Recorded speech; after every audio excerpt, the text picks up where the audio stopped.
Thank you for waiting. I finished checking your adventurer handbook. Here are your commission rewards. We have no other urgent commissions on the books at present. Thank you for all your hard work lately. Amazing! Paimon never thought we'd end up having downtime in Krai. Things were pretty hectic when we first got here. It felt like this whole region was one giant slime in a barrel, ready to go boom at any moment. Sure have.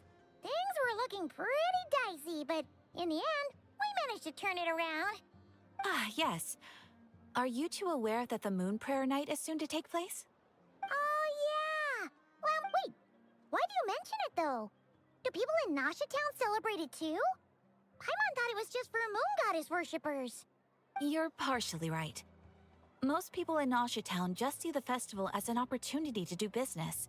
The festival was first celebrated by the Frost Moon Scions. On this, they would also prepare food and handicrafts and give them as gifts to others. Oh, sounds like fun! Great!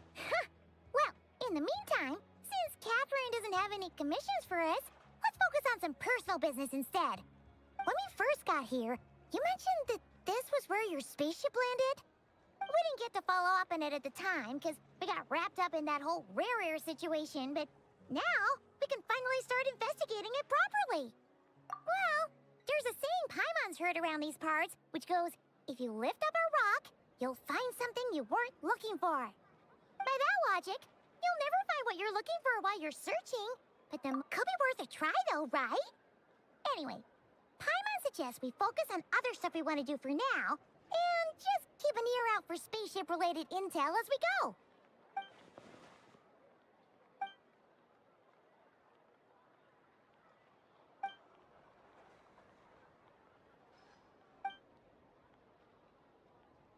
What's wrong? You look super serious all of a sudden. Huh? Paimon gets why you'd be concerned about Columbina, but what does the doctor have to do with anything? Oh, that's true. And now that you mention it, we're definitely overdue for a showdown with the Fatui. It is weird that he hasn't shown himself this whole time. What could he be up to? True. Paimon would much rather deal with Marionette anyway. She says the meanest things, but when it comes down to it, she doesn't seem like a bad person. Maybe it's the pressure of being a Fatus? Especially as a Harbinger. Does she feel like she's gotta act tough to keep up appearances or something? But then, every time we headed out with Rarier, that's gotta sting. Losing face always hurts more for people who care a lot about their image. She's probably still furious about it. What? Relax! She's not even here! Huh? What's the matter? Oh, nothing. Sorry, we'll be on our way now. Where are we again? Oh yeah, Columbina? Right, yep.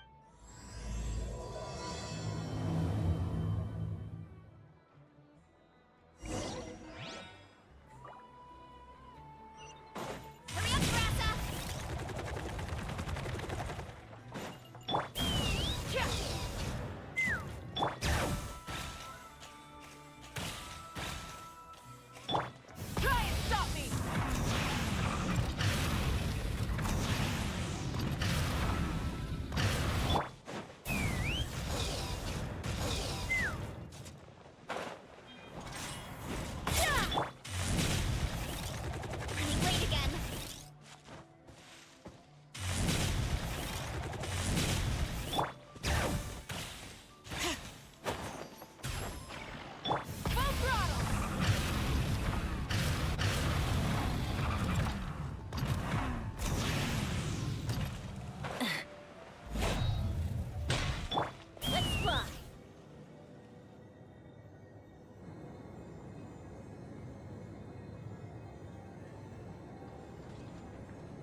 Is me sitting here a rare sight? No, we just thought you'd be resting. Perhaps I would have been, were it not for the sudden arrival of some unexpected guests. Not that I consider it a disturbance. After all, you are the only ones who are free to enter. Would it not be a little unfriendly of me to lie down while we speak? I didn't realize you put so much thought into little things like that.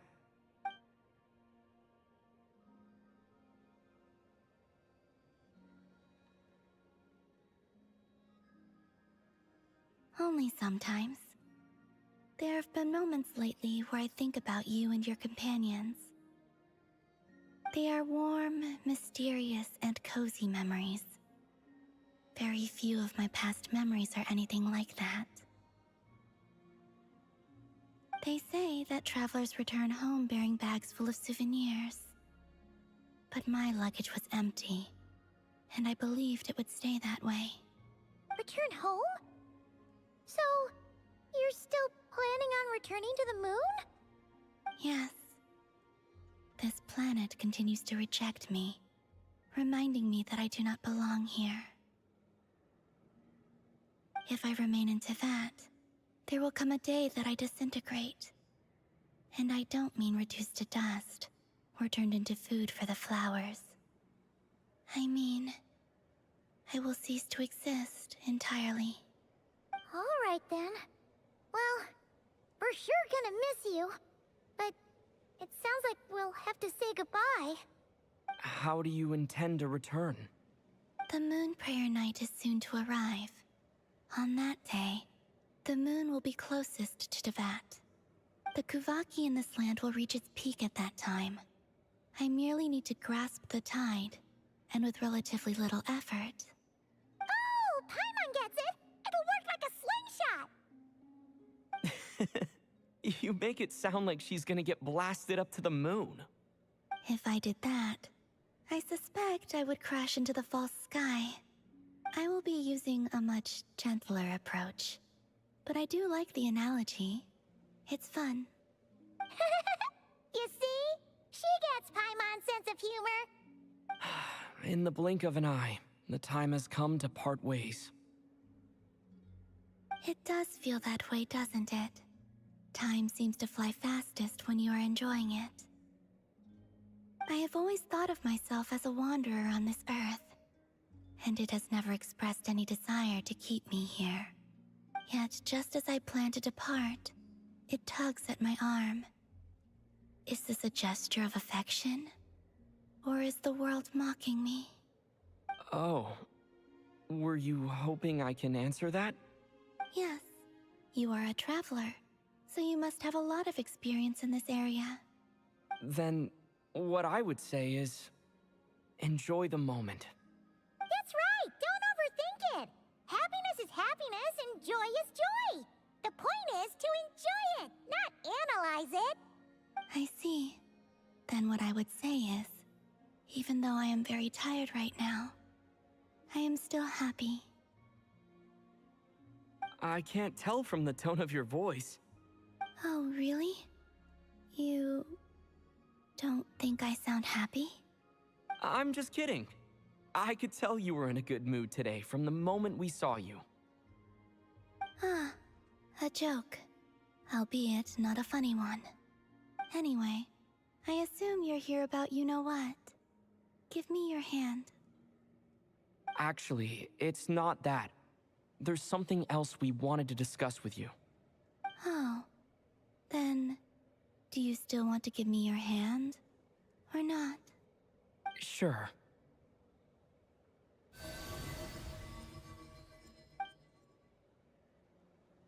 Thank you. So, I've heard that in the moon prayer nights of the past, people here would hold celebrations in the moon goddess's honor. Since you helped so much in our fight against the Rehir of Solnari, I think you deserve a farewell party before you return home. I haven't asked everyone else for their opinions on this yet, but I'd like to invite you to join the upcoming moon prayer night. I've never joined a moon prayer night before. I'm not sure what I would even do. Oh, don't worry about that! We take care of everything. All you need to do is show up.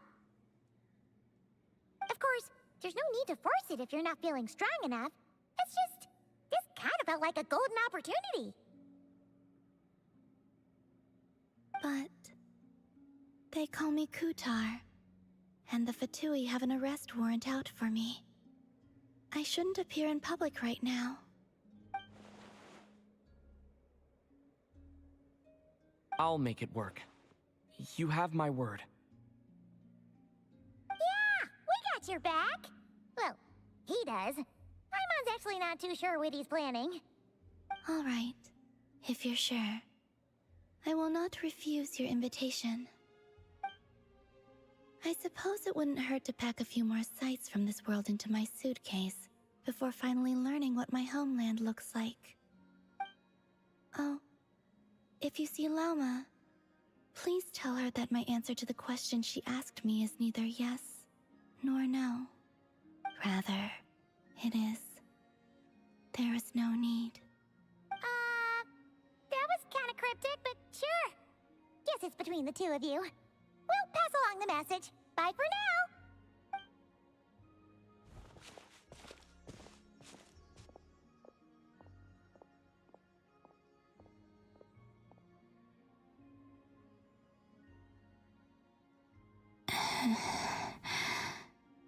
And also, I do not know.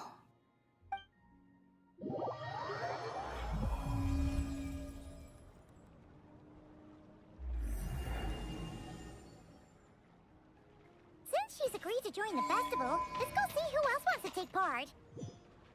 Lauma's gotta be the person most familiar with the Moon Prayer Night. We should start with...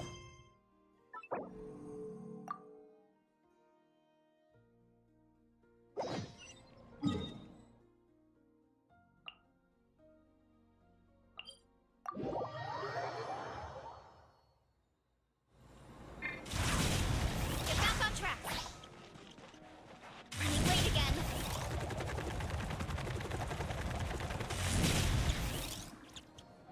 Hey, Lauma! It's us! Huh? Varka? What are you doing here? Beats me. I had a bit too much to drink last night, and when I woke up, I was on Hisi Island. Mr. Varka is helping to oversee Nasha Town's preparations for Moon Prayer Night. He is here to go over some details regarding the decorations and custom cloth designs. Right, yeah, that too. What do you mean, that too? Yes, celebrating this festival is a long-held tradition here in Krai. On this day, the crescent moon at the top branches of the verdant crest turns into a full moon, and the moon prayer blossoms bloom with a special radiance. Our people take these to be blessed omens. It's an especially welcome event coming off the back of all that nasty business with Rare. Everyone got put through the ringer recently, and now they're looking to turn their fortunes around. The big shots in town all agree that a big, lively celebration is just what we need to rebuild people's faith in this place. No wonder Catherine said that people weren't so bothered about the religious element. That's right. It's become more of a local custom by this point. The celebrations have little to do with whether the religious stories behind this event are true or not. Even the Frost Moon Scions are eagerly awaiting the coming of Moon Prayer Night, despite now knowing that their past beliefs were founded on a falsehood. That's fair. It's a bit like the Lantern Ride in Liyue. It's a chance for people to enjoy themselves, not debate the existence of the Adepti. Oh, one other thing. We just went to see Columbina. We went ahead and invited her to take part in the festival this time. Hope it's a... Wait, so... you mean she agreed to it? Huh. That's quite a surprise. Then, I suppose that she intends to return to the moon on that day. Oh, yeah! It's kind of a complicated process, but basically, it's like a slingshot. I understand. In truth, I had a feeling that she might make such a decision. Well, if Kutar has decided to participate in the festival, we should prepare accordingly. Yeah, exactly. She was saying how it could be risky for her to show her face in public. We were wondering if there was any way we could hide her. Unfortunately, the people who carved the statues did an excellent job of capturing her likeness. It will be very challenging to hide a goddess whose face everyone is so familiar with. Darn! We may have bitten off more than we can chew here. Nah, don't sweat the small stuff. We can handle that. Huh? Are you saying you have a plan? Not as such, no, but the most important thing with a festival is to keep the mood light and your spirits up. You can't go preparing for a festival with those long faces. You'll never convince anyone to enjoy themselves. The Mondstatter spirit is strong with this one. As it happens, I agree with Mr. Varka. Let's start by making our appreciation for Kutar the beating heart of the festive atmosphere. And who knows? Once we get the ball rolling, perhaps everything will just fall into place. Hey! Did you catch that? Llama said the thing! Or close enough, at least. I'm looking forward to the Moon Prayer Night already. We have a festival in Mondstadt called Windbloom, and you can always tell which couples are celebrating it for their first time by the smiles on their faces. Big, beaming smiles like their whole face is glowing. And I have a feeling we'll get to see that same smile on the Moon Goddess's face at this festival. Not quite the same, surely. Anyway, I'll take care of business in the city, but I'll have to leave the decor up to you and the Frost Moon Scions. No one else can capture that traditional aesthetic quite like you guys. But lastly, there's the final key element that brings the festival to life. Companionship. Before you leave, let me show you something that we've been preparing. Mr. Varka had asked to see it already, so you may as well tag along. Also, I have some further questions about Kutar's decision.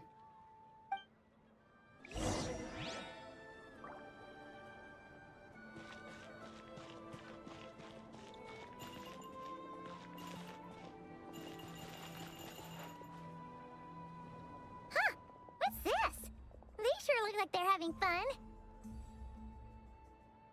I believe so.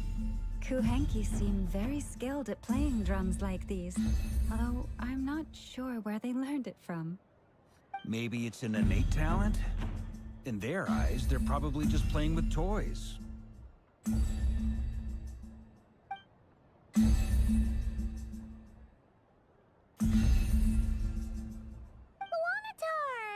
You want to play too?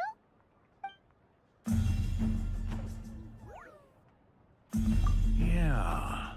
She looks more confused than anything. Maybe we can teach her next time if we get the chance.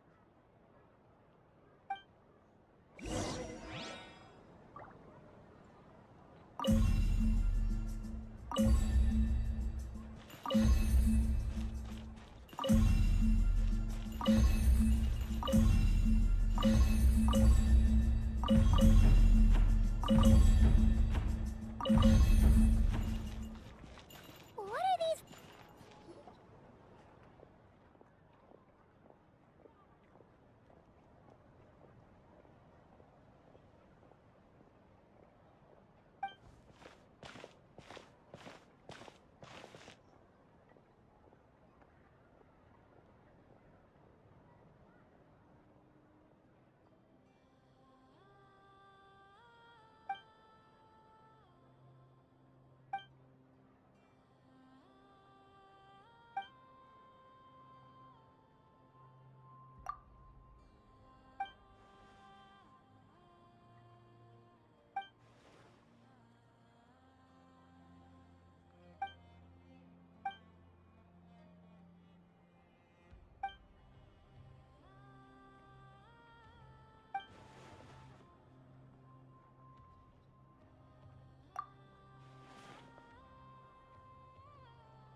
veils.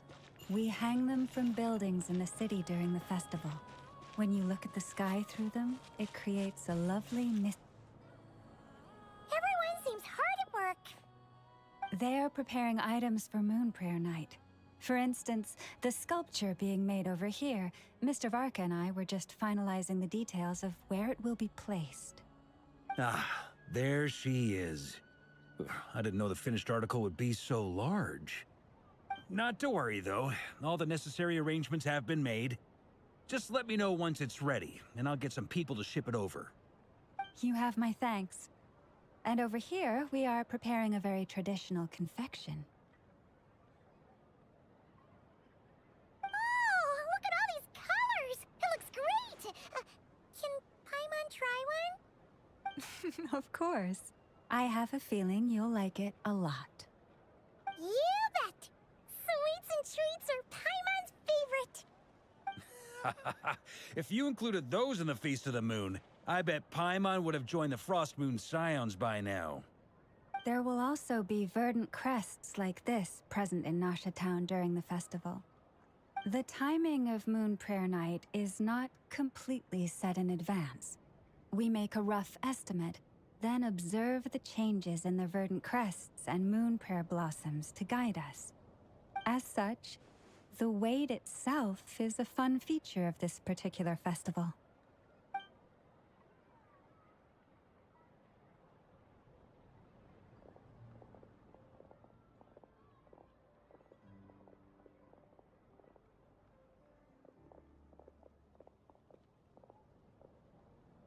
Let's talk here.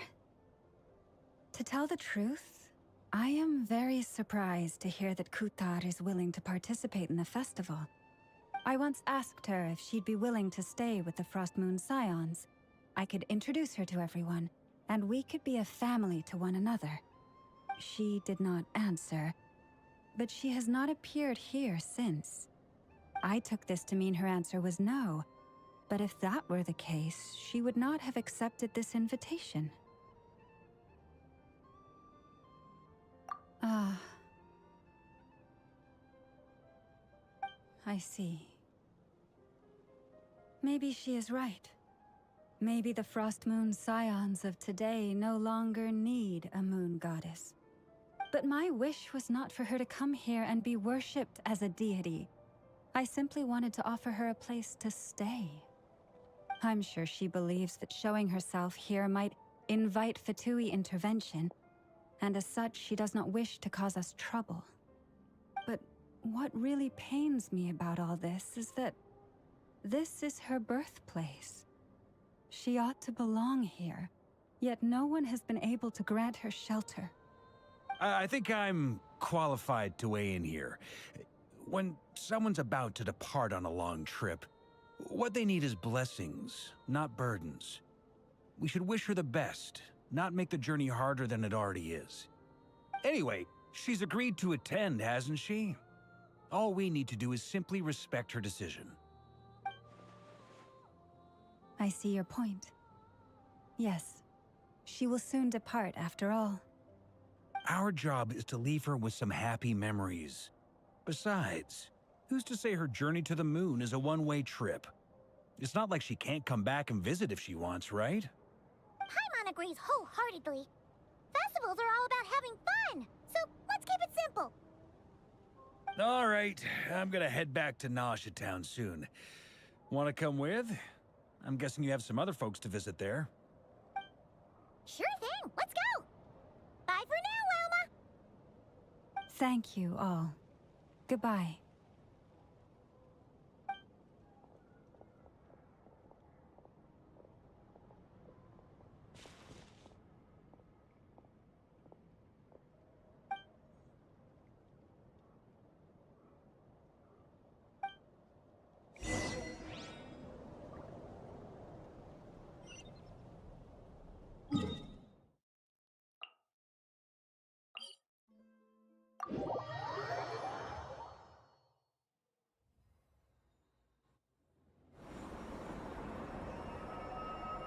Huh? Hey, over there! It's Duran and Albedo with twins! What could they be chatting about?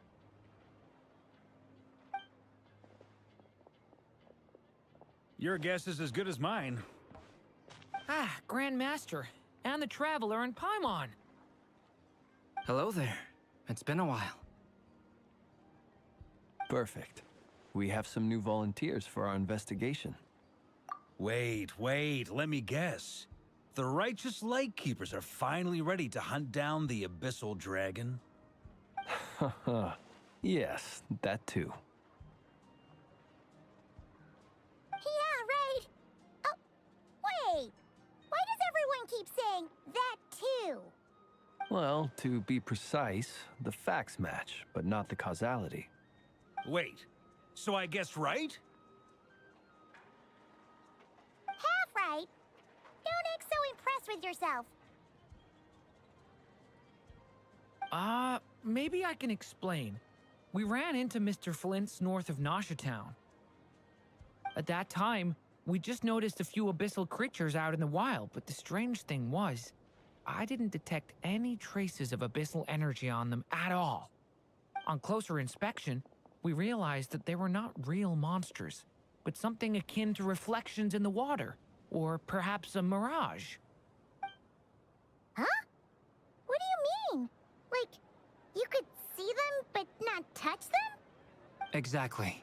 It was very peculiar. They roared and tried to attack us, but we could not make any physical contact with them.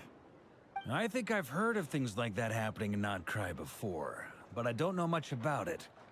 Yes, it's a known phenomenon. Mirage-like illusions tend to appear in Krai in the run-up to Moonprayer Night. From a distance, they appear quite real.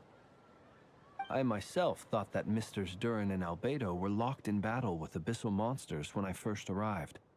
But after sharing intel and investigating a little further, we can confirm that these illusions are harmless. There is no great cause for concern. All the Mirage stories I've heard are either animals, rocks, or small houses. Abyssal monsters, though? That's a first. It's a first for me, too. So I'm planning to look into it further just to be on the safe side. I intend to inspect a few more locations. What about you two? Any plans? Alice contacted me a few days ago. She'd like me and Durin to assist her with an experiment. But we lost contact shortly after receiving the message. I'm sure that comes as no surprise to anyone familiar with her. We don't know when the wind will blow, yet when the wind blows, we will know. That, in a nutshell, describes how Alice operates. Yeah, that tracks. Okay. Well, I suggest we investigate this Mirage business in the meantime. It's piqued my curiosity, and I'm pretty sure I know someone who will already be 10 steps ahead of us. Well said. Right? Whatever's happening in Krai, she always seems to be the first one to know. Let's go see what she knows. We can invite her and her staff to the festival while we're at it. Hurry up, Grassa!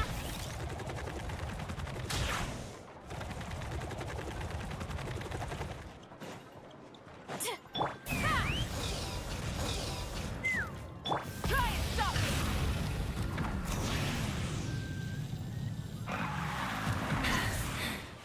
Phew.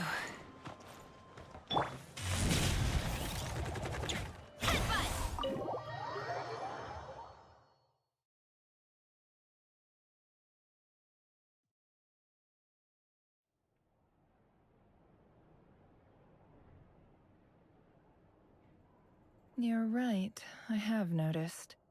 There's certainly something a little fishy about this situation. Only a little, though. Records indicate that this phenomenon can occur in the days before and following Moonprayer Night. That said, it has always been a rare sight in the past. The odds of encountering these phantoms are similar to looking up in the night sky, happening to see a shooting star, and managing to make a wish before it disappears. But this time, either everyone's getting lucky, or they're appearing far more frequently than usual. Yehoda's out gathering intel as we speak. In the meantime, let me check off some points of interest. First, the Abyss. The ones we saw seem to be abyssal monsters. Indeed. But we have identified one location where many more of them have made an appearance. And not just monsters, but human phantoms, too. Given the scale and nature of the phantoms, it's almost as if someone's last memories are coming to life. Or perhaps the memories of multiple people. Oh. So you mean the phantom monsters are hunting down the phantom humans? Exactly. The phantoms can interact with each other, but we have no means of intervening. In addition, some of the human phantoms would seem to be from the very distant past. This is clear both from the clothing they wear and the stories they tell. They claim to be from Hyperborea, a name which I've heard from Lauma before. If this is true, it means they must be from 6,000 years ago. Did Paimon hear that right? 6,000 years? It sounds like this merits further exploration. That'd be a big help. I'll leave it with you, Albedo. My knowledge of ancient history is non-existent. I used to doze off every time the pre-Knights of Favonius era came up in class. It's quite a miracle that you were able to understand these phantoms' speech, given how long ago they lived. I suppose you're right. But I'll leave the archaeologists to ruminate over that conundrum. As an intelligence broker, my sole interest is in the value of the information I gather. Which, in this case, hopefully means earning myself some good favor with our dear Lady Moonchanter. So calculating. Whew, this intel broker logic always catches Paimon by surprise. Sounds to me like we could split the work up. I think the abyssal phenomenon is best left to Albedo, Flints, and me. Agreed. It coincides with my duty as a lightkeeper. For my part, I'd like to understand the abyss better. Even a little knowledge would go a long way. This is certainly a rare opportunity to study the abyss. But even rarer, perhaps, is the chance to make contact with the ancients. The Curatorium will take the lead on investigating the Hyperboreans. We put in the work to learn what we know so far. It seems only fair that we get some quantity of exclusive intel. That just leaves our trusty team of 2 unassigned. Since you became an honorary knight, of course. This was part of my grand plan all along. Ha ha ha! Oh yeah, by the way, we managed to convince Columbina to come to the Moon Prayer Night celebrations. Would you and Yehoda like to join too? She agreed to that? Huh. Quite an achievement. Never underestimate the traveler, I guess. I'd be happy to join. No point shutting myself inside when the streets are all decked out. I doubt any clients will be visiting during the festival in any case. And Yehoda loves a party, so I'm sure she'll jump at the opportunity. No. No. No. No. No. No. No. No. No. Way to contradict me in front of... Wait. No, that's not what I have bad news, boss. So many people. All right, everyone inside. Quick.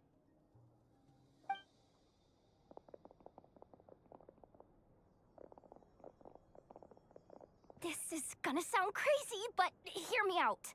I saw one of those phantoms at Star Sand Shoal, and it was some sort of flying ship. Like a spaceship?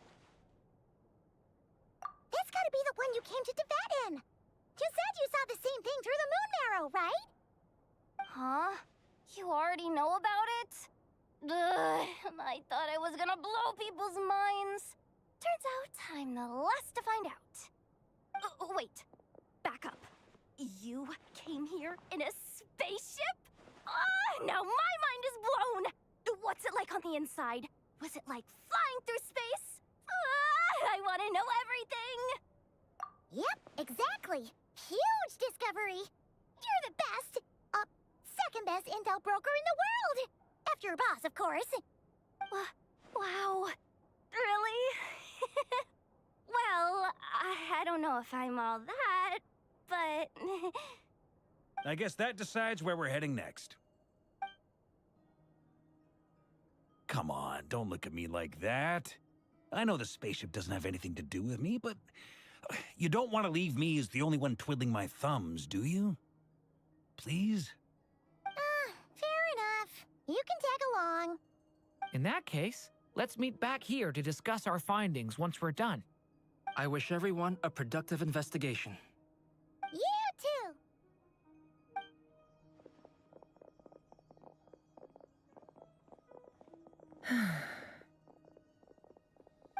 What's up, boss?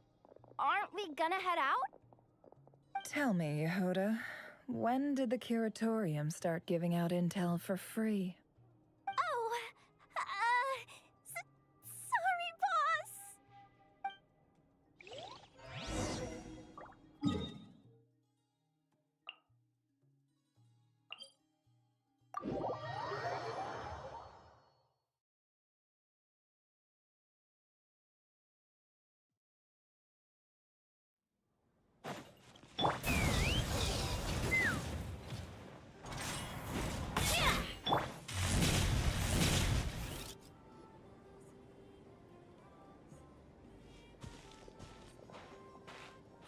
Wow, what do you know? Yehuda was right on the money. This Phantom really is your spaceship. But that's so weird. Why would it show up here? Is it some kind of projection? Or a ghost? Like, maybe it no longer exists, but somehow it left an afterimage? Ah, you're already here. Miss Lauma, what a surprise. I thought you were busy with festival preparations. I was, until one of our people informed me that a strange sight had appeared at Star Sand Shoal. No one's ever seen something quite like this before. I thought I should see it for myself. Same here. Oh, so we heard that these things appear around the festival period. Any idea why that is? Unfortunately not. We have very limited information about them, since they can't be interacted with. And no human phantoms have ever made an appearance before now. The most we've been able to deduce is that these sightings appear to be connected to the increase in Kuvaki energy around this time. Yeah, seems like that's all we can do. This is a... Allow me to lend you a hand.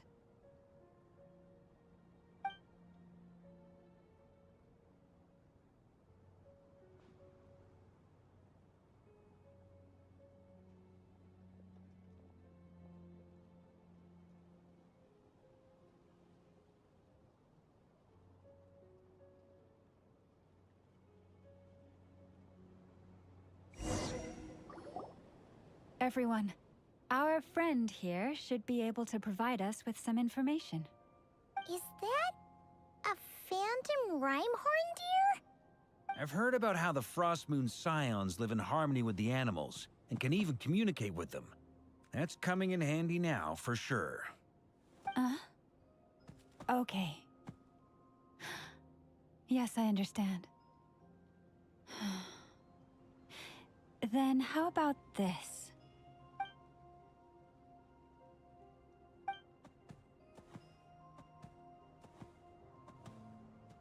Oh, it's leaving. It appears to share our curiosity about this giant spaceship, so I asked it if it wouldn't mind investigating along with some friends. In return, I told it about some nearby spots where the wild fruit grows abundantly. We may live in a different era from these phantoms, but I trust that the terrain, climate, and ecology here are more resistant to the effects of time than some things are. Let's give them a moment and hope for the best.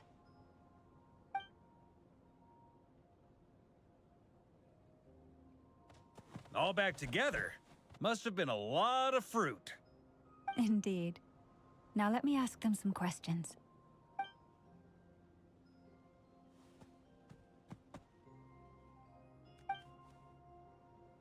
It did find a lot of wild fruit, enough for them to feast for a long while. This puffin circled in the air several times, but didn't spot anything out of the ordinary. Certainly nothing to do with the spaceship. Huh. Well, it definitely makes sense to get a bird's eye view. Indeed. Other than that, I was also thinking that the world these phantoms see is also different from ours. Oh, I get what you mean. The wild fruit exists in both times and spaces, but there might also be things that only exist in that space-time, which we can't see. Good point. Great thinking, Llama. Blunthorn rhinos can use kuvaki to shift great rocks, but this one says it couldn't get that ship to budge by even an inch. The sniffer mole tried too, but despite being a skilled digger, it could not get through. They say that the spaceship looks robust and undamaged. It seems completely impervious to any and all attacks. Whatever lies within is well defended from harm. So, just like us humans, there was nothing they could do about this spaceship either. Yes, still, they deserve our thanks. We are grateful for all your efforts, dear friends. Now go, and enjoy your feast. I've noticed some other human phantoms gathered nearby. Come on, let's go talk to them.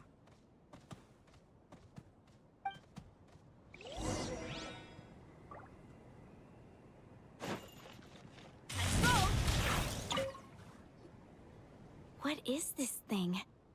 I've never seen it move, and there's no way to get inside. Goodness knows. My grandpa says it's been sitting here at least since his grandpa was still alive. What about his grandpa? Did he say anything to your grandpa's grandpa about it? Huh? I don't know. In all likelihood, it was here back then too. Hard to imagine something this huge could move. Guess that means that as far as they're concerned, this ship's been around a long time.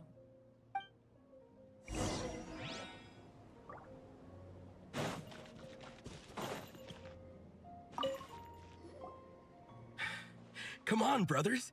If we can get even a small chunk off of this thing, it's gotta be worth a fortune. Today is the day we strike it rich. Huh? You mean Paimon? Yes, brother, I shall join you. Let's make our fortune. We should go with them. What the? This thing is crazy tough. I can't even scratch it. What's it made of? Sorry, brother. Looks like we'll have to seek our fortunes elsewhere. Enjoying yourself? I was just seeing if I could influence this phantom's perception by playing. But nope, no dice.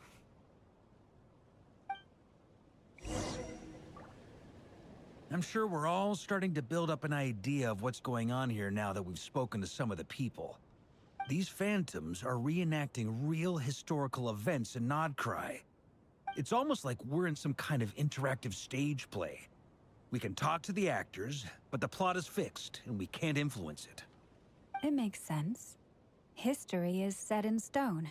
The objective facts of the past cannot be changed. Paimon totally thought you were just goofing around earlier. But actually, you were doing some serious investigating. Of course I was. Anyway, at this point, I think we're forced to conclude that although the Phantom spaceship is right there in front of us, we aren't going to learn much about it from these people.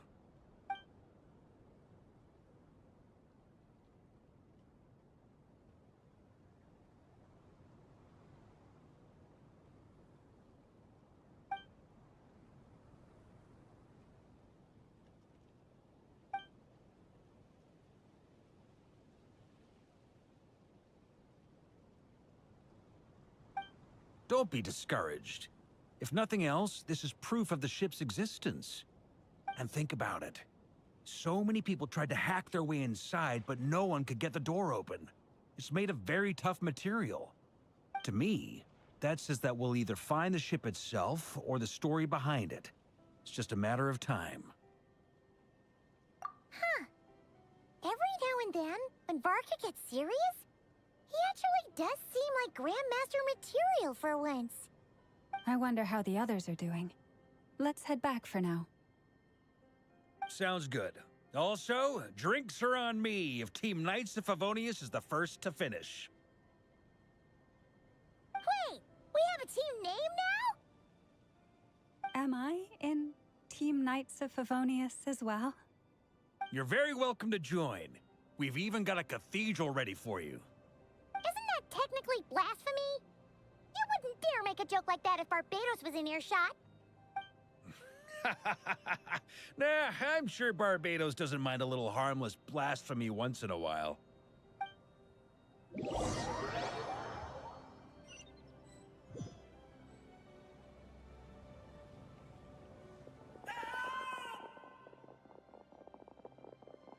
Oh, no! Get away! Oh.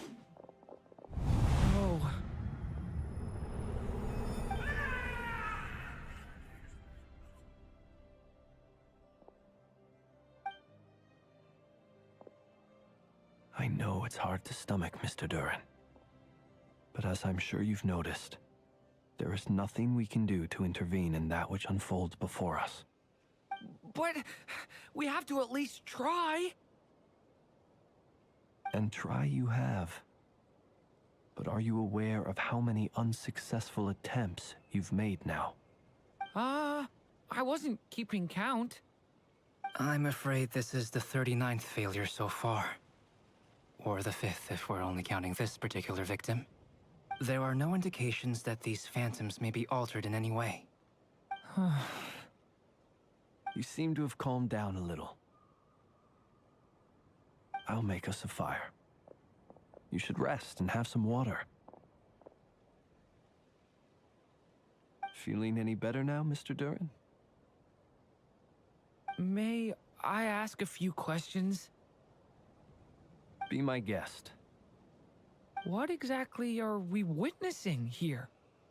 What happened to those people? My guess would be that we are seeing Krai during the Conrian Cataclysm. Would that be accurate? Conria. That is correct. As you know, once the Abyss senses even the tiniest crack, it floods in and spreads like wildfire. There was a time in the distant past when it permeated all of Krai, causing immeasurable harm. The people paid a terrible price to heal this land. Then, 500 years ago, the whole of Teyvat suffered an abyssal disaster. Once more, Krai was dealt a devastating blow. I see. In the face of the abyssal onslaught, all were like grains of sand tossed around by a tidal wave.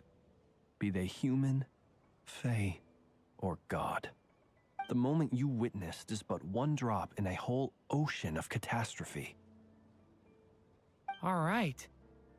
I guess that answers my second question, too. I wanted to know why there's nothing I could do to help them, and that's because what we are seeing is history. That would be my guess as well. As I understand it, history and fate are not all that dissimilar. The latter may be unseen to us, but both are immutable. Yes. Fate was determined long, long ago.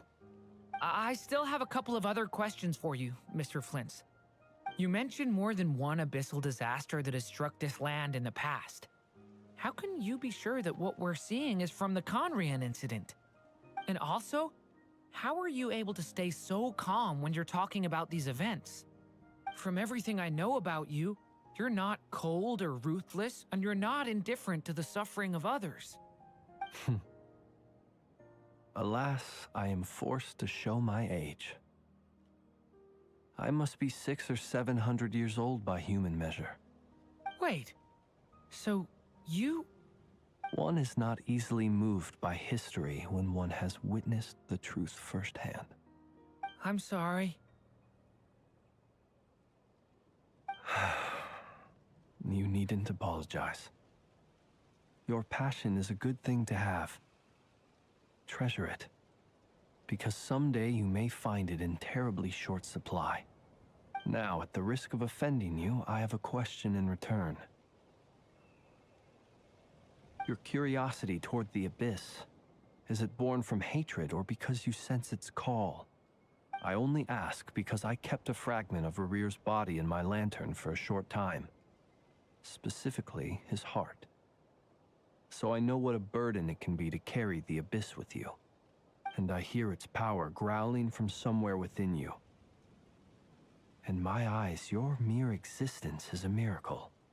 My honest answer is... I don't know. I don't think I have the confidence to say for certain. What I will say is the Abyss is not the only issue that haunts me. Even before I became who I am today, the question dogged me constantly. Should I even exist at all? My doubts remain unresolved. But when we fought Rerear, something became a little clearer to me. Sometimes it is the darkness within us that allows us to achieve the impossible. I certainly got the sense from your 39 attempts that you were trying to achieve the impossible. It sounds like you've resolved to see the truth for yourself. Absolutely. In that sense, he and I are quite similar. Then I wish you every success. I look forward to the day of your transcension. Well, if everyone's caught their breath, I suppose we should head back. Oh, and one last thing. I'd appreciate if you kept our discussion about history a secret.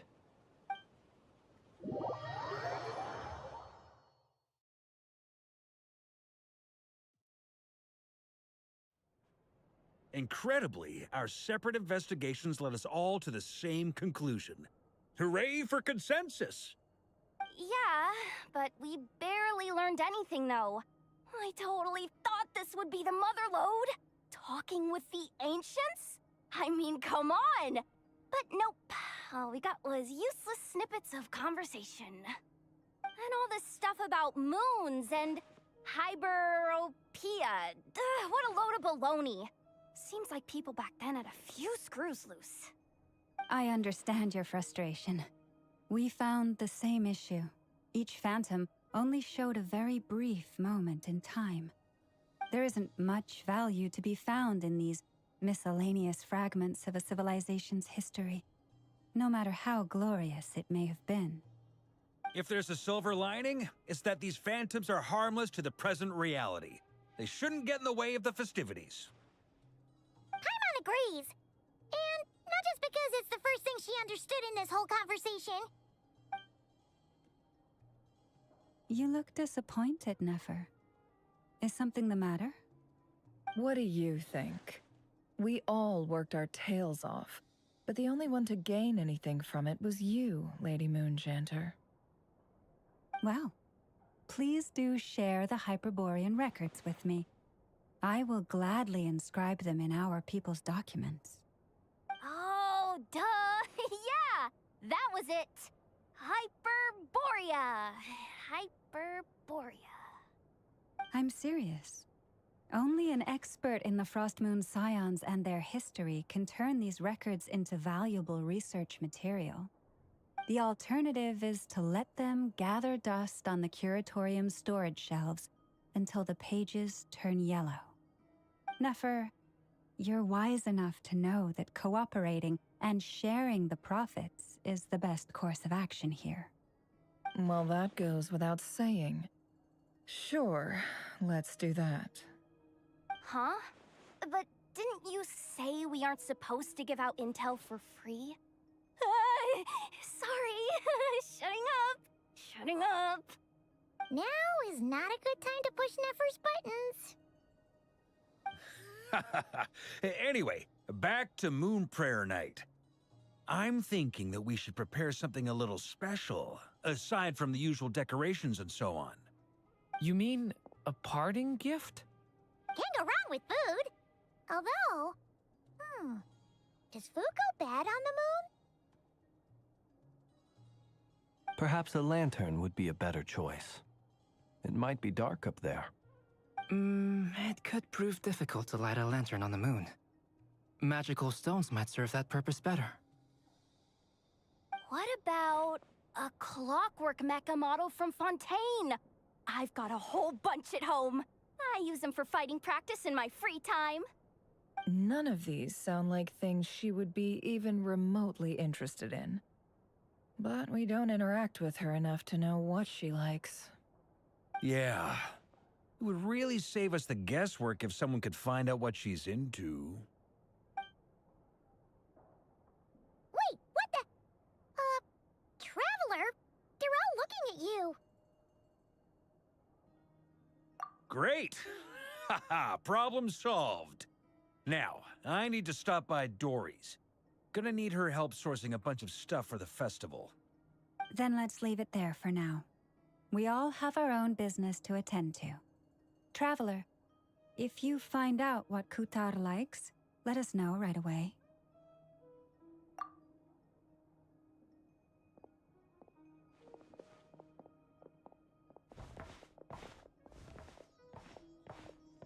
Is something the matter?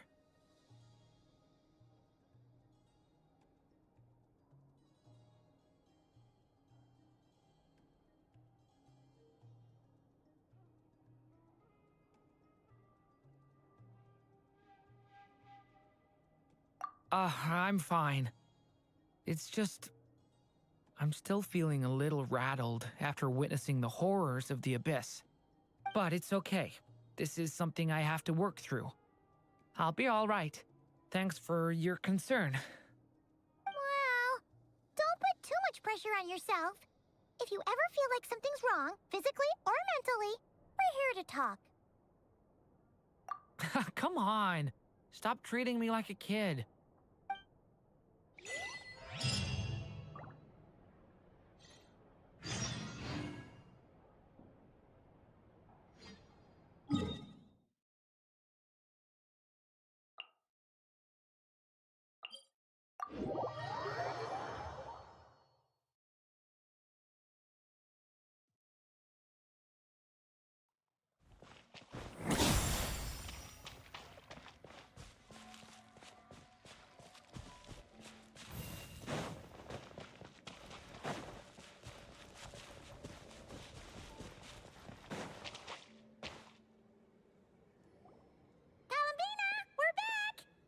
Huh?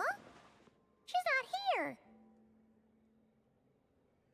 Weren't there a few Kuhenki here last time, too? Where did they all go? Walkies?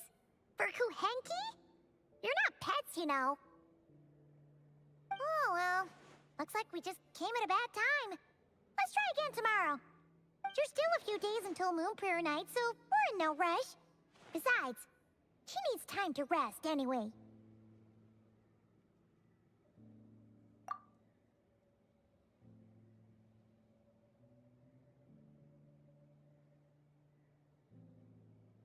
Kalamina!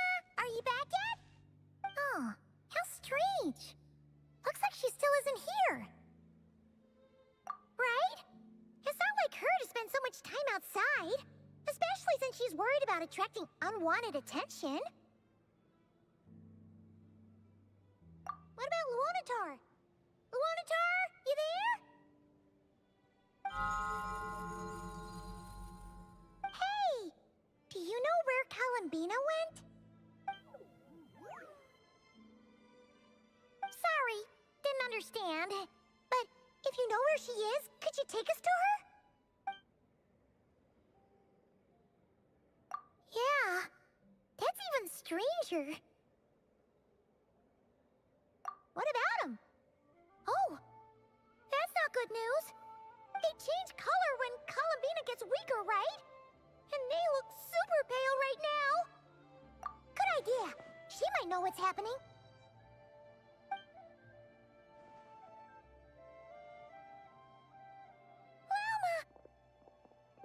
Ah, it's you. How is Kutar? Is she okay? No, she hasn't. I came here to check on her after I noticed the flowers had changed color. Based on past precedent, she must be very weak right now. Even getting up to walk would be a struggle. It seems unlikely that she wandered off outside. Not to mention that she doesn't do that at the best of times either. So yeah, this is super weird. No. Very few people are in the know about Kutar's whereabouts. And if anyone suspicious had visited, they'd have left some sort of evidence. Come on, let's go to Nasha Town. If anyone has seen her, someone there will know about it. It's not Krai's information hub after all. Makes sense. Let's go!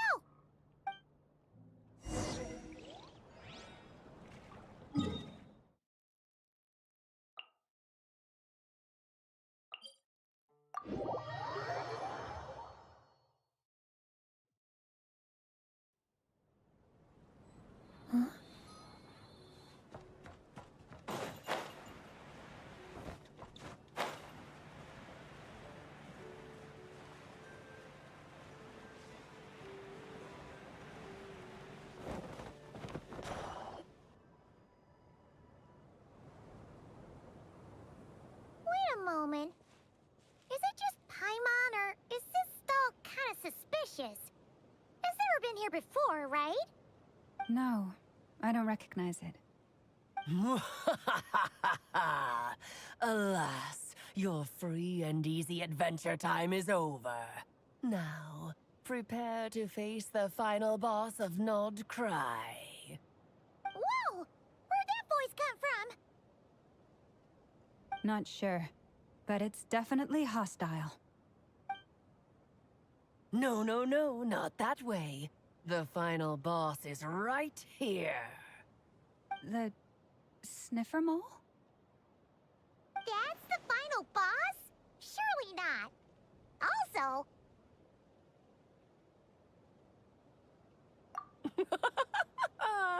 Okay, the jig is up. I'll stop teasing you. Turn around. I'm right behind you.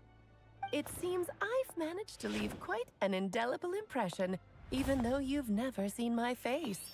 Ah, nothing could make a great mage more pleased with herself.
What is going on?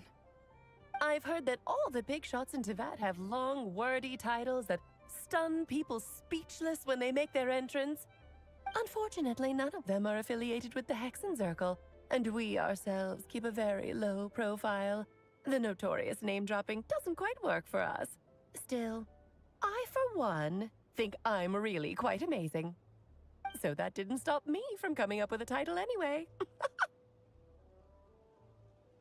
Alice? It's really you this time? Not a lantern or a Dodoko, but Alice in the flesh? Ah, that's right.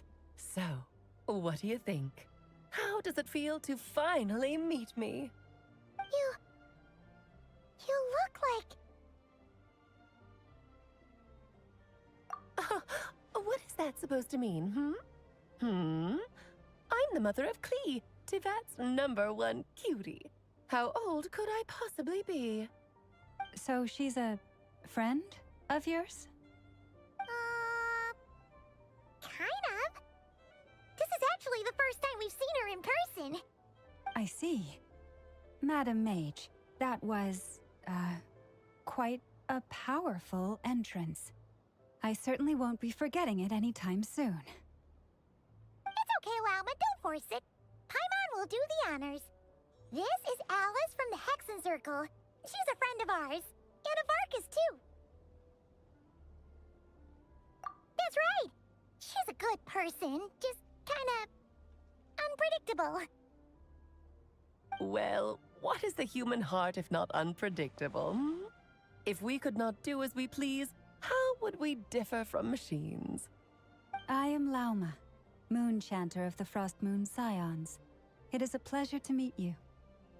Oh, I know. Before you got here, I spent a good, 15 minutes getting up to speed on Nodkrai's present situation.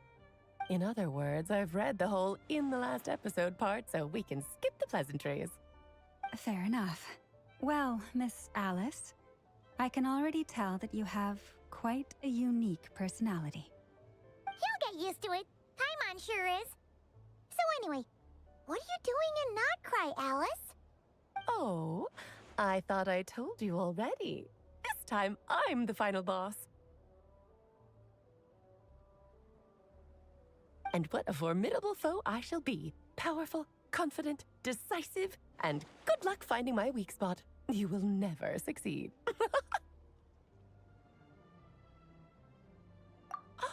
Oh, drat! My one weakness, and you found it in an instant. Fate has been dealt a devastating blow. Thus falls the great Dodo King. Why are you playing along with this nonsense? For funsies, of course. What's wrong, Paimon? Are you disappointed in me? Am I a gigantic letdown? No, it's just... you seem like a busy lady. And this is the one time you've shown up in person. Paimon figured it would be for something more high stakes than just goofing around. You're quite right. I'm here in Krai because something big happened. Something big enough it caught the attention of the Hexen Circle. It concerns the 3 moons, Tivat's borders, and of course, the moon goddess you are currently searching for.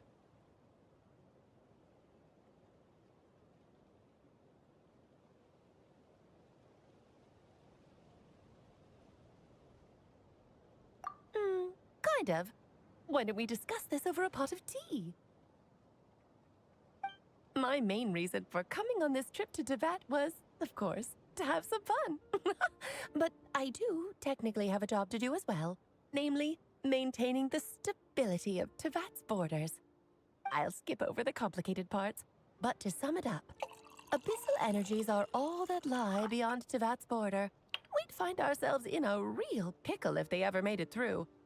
And the phantoms you've been seeing are a sign that the border has been disturbed.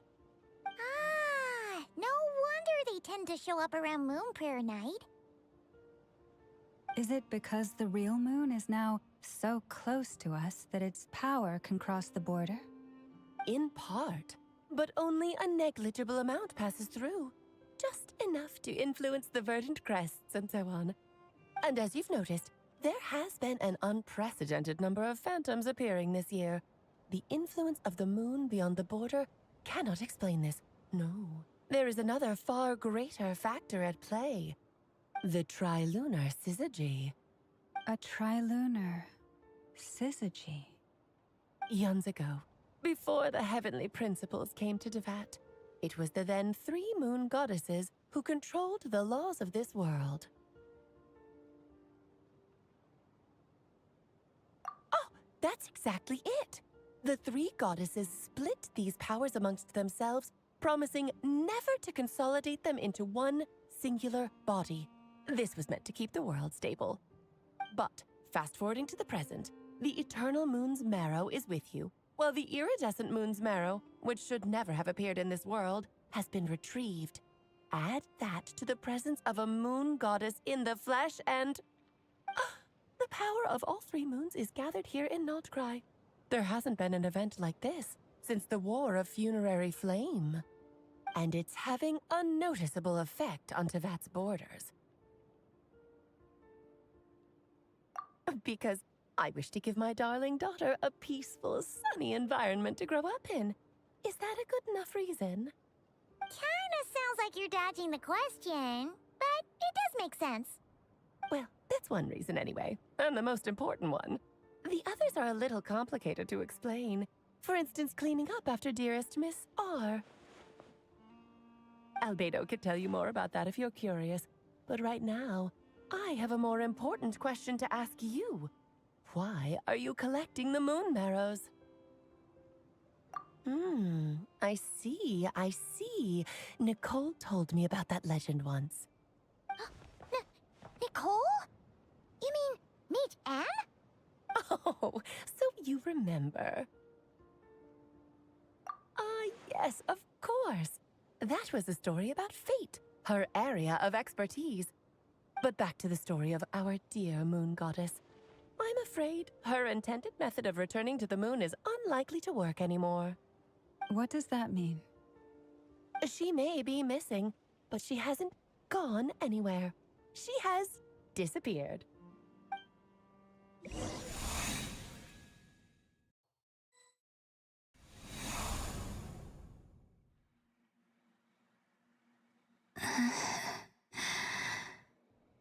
My body is so heavy. Wait, no. It's my mind that's heavy. My arms and legs are as light as a feather. What's happening to me?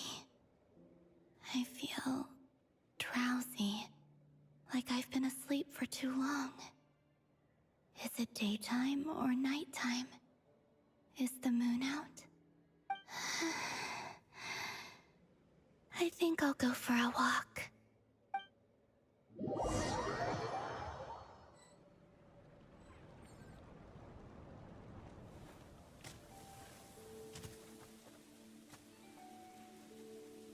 Are you out for a walk too? Huh?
My body is so heavy.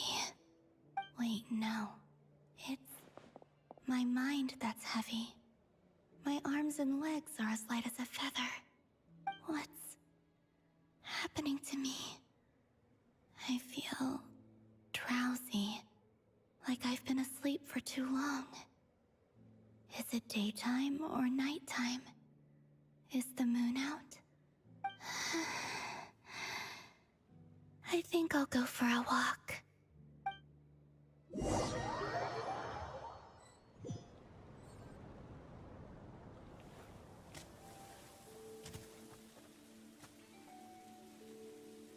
you out for a walk too? Huh?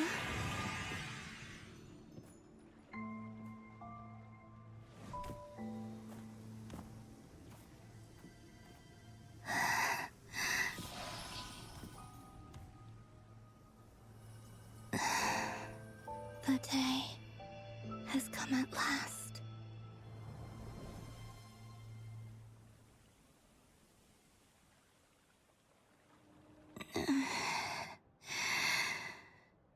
Have I grown so weak that I can't even sustain my physical form? But Moon Prayer Night is nearly here. I was so close to returning home. Death is near. Is this how it ends for me?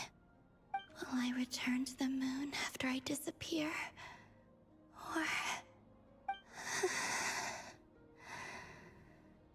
I don't want it to end like this. So far, at least, I still exist. Even if not physically, I can still feel. But as my power wanes, I'm sure that too will fade.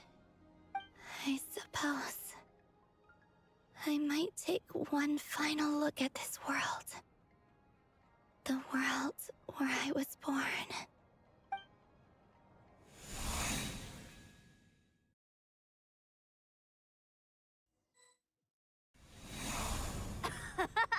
Come on! Come on! Wait for me! The Frost Moon Enclave. How much it has changed since I was born. These decorations, they're so heavy. It's times like this when you kind of wish men could be priestesses and acolytes. How fascinating. I've never had the chance to be privy to people's private lives in this way. In the past, people would get so solemn and serious the moment I showed my face. Like they were frozen stiff. Karina, Lametti, it's time to eat. Coming! I want to watch them a little longer.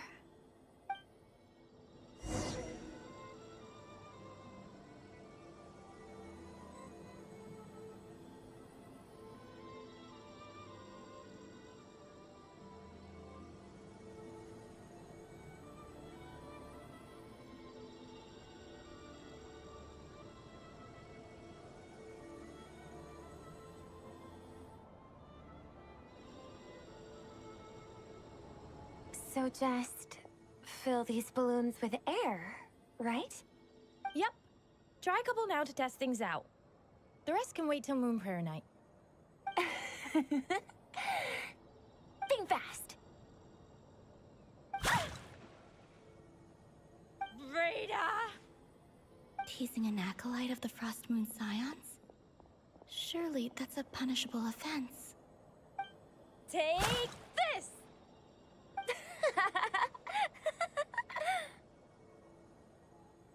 Huh? All right, enough horsing around. Lady Lauma gave us a task. We should get back to it. The task is just to check that the balloons don't leak, right? Doesn't matter if we fill them with air or water. Yeah. Okay, you got me there. And you got me there. But still, we can't use all the balloons before the festival even starts. We won't use all of them. And as long as Lady Lauma's trusted acolyte doesn't snitch, this can stay as a little secret between friends. A couple more can't do any harm, right? Oh, you menace. Then, think fast! Is pumping a balloon full of water really so much fun?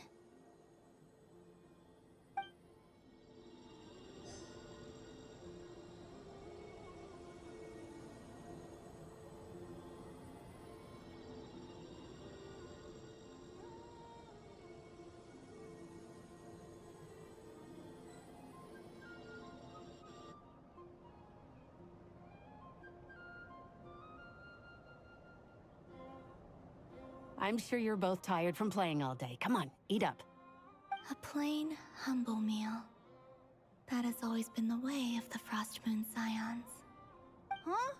How come Lametti got a midsummer berry dessert? Oh, I always get Lockaberry. I don't mind sharing.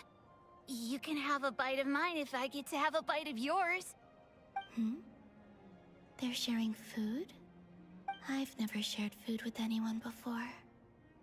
Even at the Harbinger tea parties, everyone just ate off their own plate.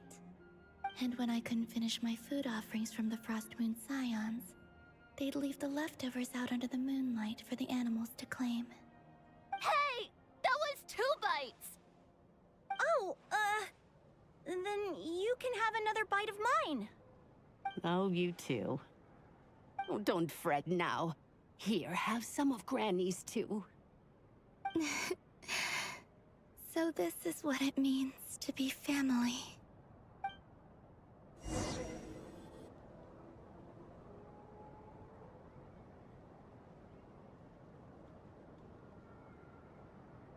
I'm seeing so much that I'd never usually get to see.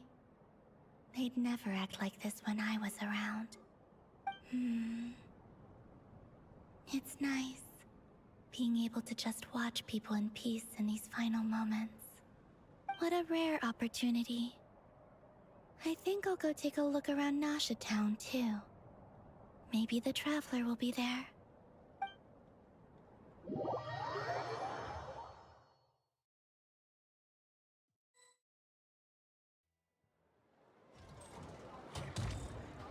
After the War of Funerary Flame, the Moon Goddesses were no longer recognized by Teyvat. They lost the whole foundation for their existence. That's why the Moon Goddess's strength is fading. She cannot withstand the world's rejection of her.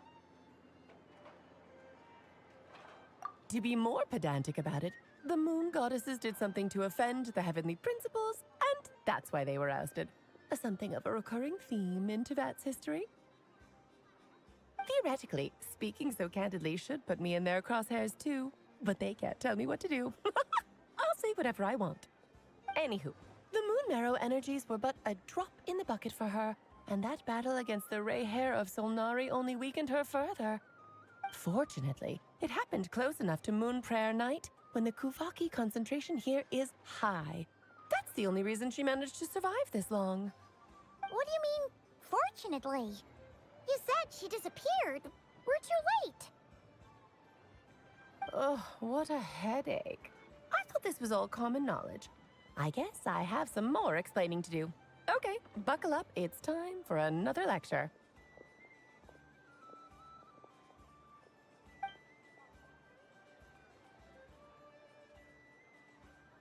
Now, I said earlier that the Moon Goddesses lost the foundation for their existence. The reason for that has to do with the natural order. Basically, the rationale for their existence in Teyvat was lost. The same logic applies to the present Moon Goddess too. Consider her existence so far. Her comrades in the Fatui called her Damselette. And she was worshipped as Kutar by the Frost Moon Scions. But these connections have now been severed, whether by her hand or yours. So, the rationale that once sustained her existence is now gone. Wait, we did that to her? Oh, well, strictly speaking, yes. But let's not start pointing fingers, shall we? I'll only end up as the big bad villain, and that's not the kind of final boss I want to be. Of course I do. I'm only the greatest mage in the whole entire world. Now, if you wish to find your Moon Goddess, there are 2 problems we need to solve. Firstly, we'll need to strengthen the connection between her and Teyvat, at least enough to sustain her until Moon Prayer Night. Strengthen her connection. But does that mean I'll have to rally all the Frost Moon faithful behind this? I'm afraid a bygone faith and a former home won't be of any help to her now. Do you know her name? Her name? Oh, yes. Names are very important things. A name is a fundamental concept that anchors one's entire existence. Then your first job is to find it. As a moon goddess, I'm sure she must have a name she identifies with. Neither Columbina nor Kutar is her true name, and she's never really accepted either of them. So, finding out her real name is enough to sustain her existence? Yes, I know it sounds like a small step, but every journey begins that way. So for now, that's all we need to focus on. The second problem is with her plan to use the moon marrows to return to the moon. Unfortunately, piercing through the false sky will take an enormous amount of power. Given her current condition, she won't be able to provide anywhere near enough power, even if she recovers her physical form. But no need to fret. Nicole's the expert in this field, and I'm sure she'll figure something out. Wait, Mage N is going to help us out too? That means we've got 2 Hexacircle mages on the case. This is turning into a pretty big deal. Actually, this is more of a side quest for me. Like you said, I'm a busy lady, so I can't stay for too long. I'll have to return to Tevat's border soon. That's the upside you get for looking out for my little Klee. Hopefully that will incentivize you to carry on keeping her company in the future. Anyway, jokes aside, you'd better get moving. It will take quite a miracle for the moon goddess's consciousness to hold out till moon prayer night. Oh, I suppose I might as well tell you where Nicole is before I leave. Off you go now. Time to meet your new friend. Oh, yes, and a little suggestion. Don't forget to mind your heads.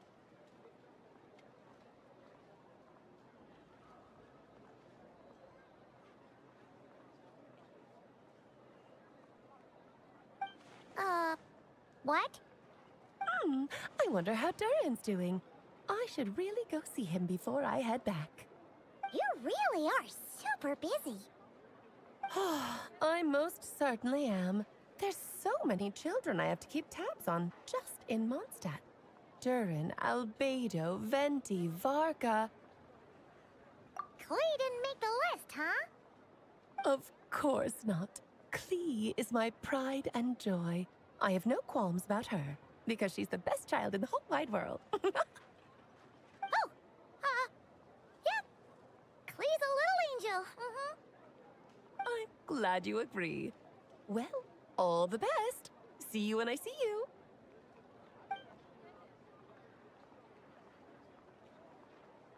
She left in a hurry. Yeah, she didn't pack up her stall. Should we handle it for her?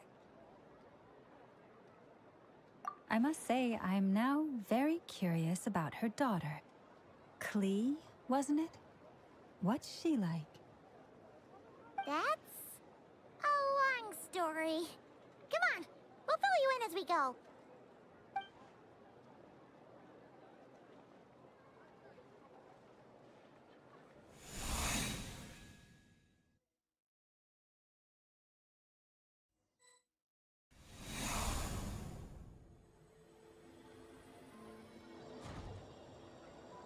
What a lively place. I've never experienced Nasha Town like this before. Hey, you old geezer! Your hammer's rusted through! Who are you calling old geezer?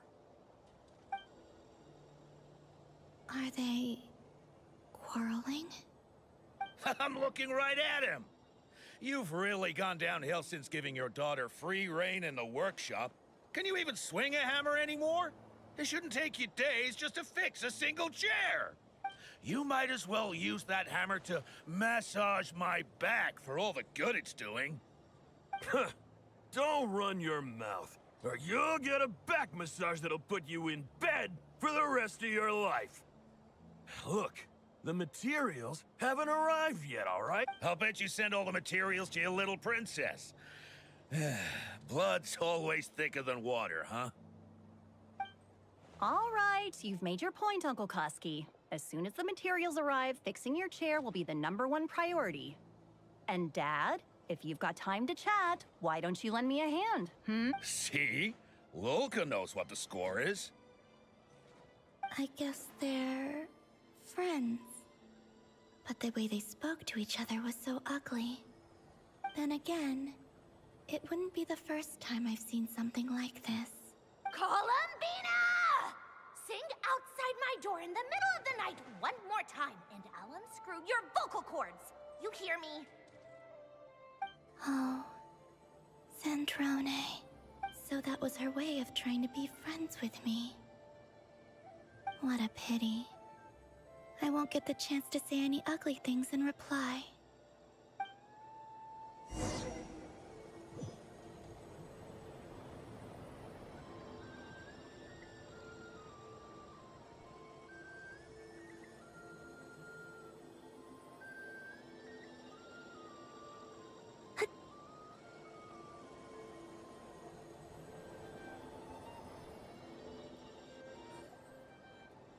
Hey, have you decided what to give her for Moon Prayer Night? I sure have. She's gonna get the surprise of her life when she's least expecting it. Then I'll whip out the ring and pop the question. The surprise of her life. What a fun turn of phrase. Cool, I get the picture. You can spare me the gushy details. Ooh, looks like we have a customer. Hello there, ma'am. Would you like some Moon Prayer Night candy? Huh? Is he talking to me? Can he see me? Here you go. Oh. Come back anytime. Right. Now, where were we? I don't know why, but I still held out hope.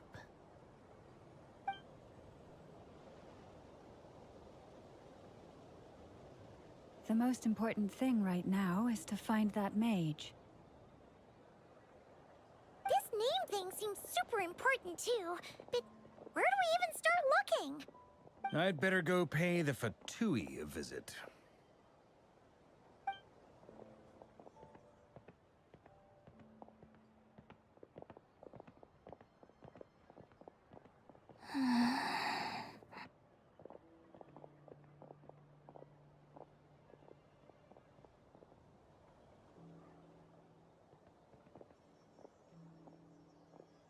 Columbina?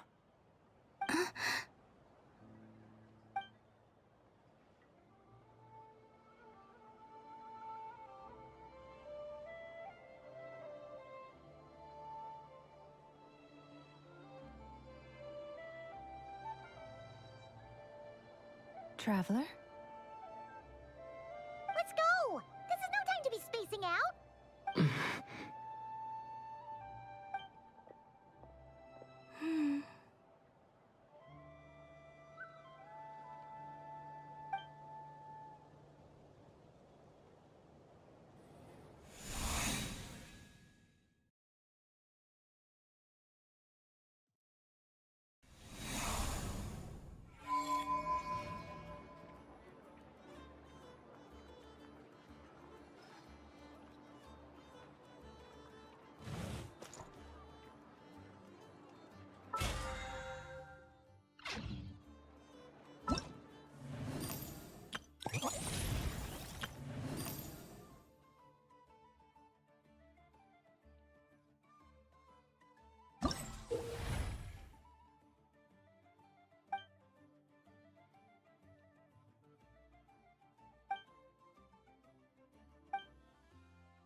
Huh?